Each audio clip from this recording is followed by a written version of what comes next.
জাহান্নামী 6 নারীর সাথে আপনার মিল আছে কিনা দেখে নিন। যদি মিল থাকে তবে পরিহার করুন, তওবা করুন, ফিরে আসুন ইসলামের ছায়াতলে। একবার তওবার দরজা বন্ধ হয়ে গেলে সেই সুযোগ আর থাকবে না।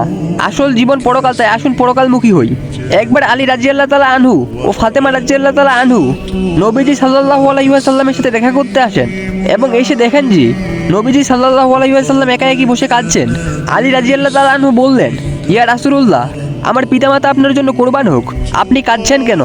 নবীজি সাল্লাল্লাহু আলাইহি ওয়াসাল্লাম তখন জানালেন যে মিরাজের রাত্রিতে আমি আমার উম্মতের নারীদেরকে জাহান্নামের ভয়ানক আযাবে গ্রেফতার দেখতে পেয়েছি।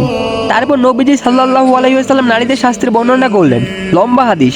ফাতেমা রাদিয়াল্লাহু তাআলা আনহু তাদের গুনাহ সম্পর্কে জানতে চাইলে নবীজি সাল্লাল্লাহু আলাইহি ওয়াসাল্লাম বলেন, তারা হলো 1, ওই নারী যে মাথার চুল খুলে বেপরদা হয়ে ঘর থেকে বের হয়।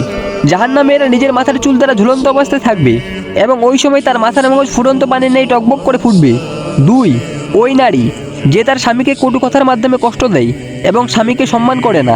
এরা স্ত্রী ও জিহব্বায় ঝুলন্ত অবস্থায় থাকবে, অর্থাৎ মুখ গহ্বর থেকে জিহব্বা টেনে বের করে সমস্ত শরীরের ওজন জিহব্বার উপর ছেড়ে দেওয়া হবে। 3, ওই নারী যে বিবাহিত হয়েও পরপুরুষের সাথে সম্পর্ক রাখে।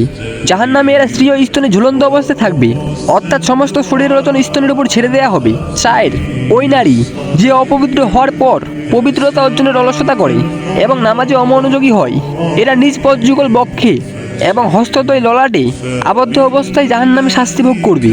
5, ওই নারী যে মিথ্যা কথা বলে এবং গীবত করে। জাহান্নামে এদের চেহারা শুকুরের মতো ও শরীরের গাথার মতো হবে, অসংখ্য সাপ বিচ্ছু দ্বারা বেষ্টিত থাকবে। নাউজুবিল্লাহ, আল্লাহ মাফ করুক। 6, ওই নারী যে অন্যের সুখ দেখে হিংসা করে এবং উপকার করে খোঁটা দেয়। এদের চেহারা কুকুরের মতো হবে, মুখ গহ্বরে জাহান্নামের আগুন প্রবেশ করে মলদার দিয়ে বের হবে। তার শাস্তি প্রয়োগে নিয়োজিত ফেরেশতাগণ তাকে কঠোরভাবে প্রহার করবে।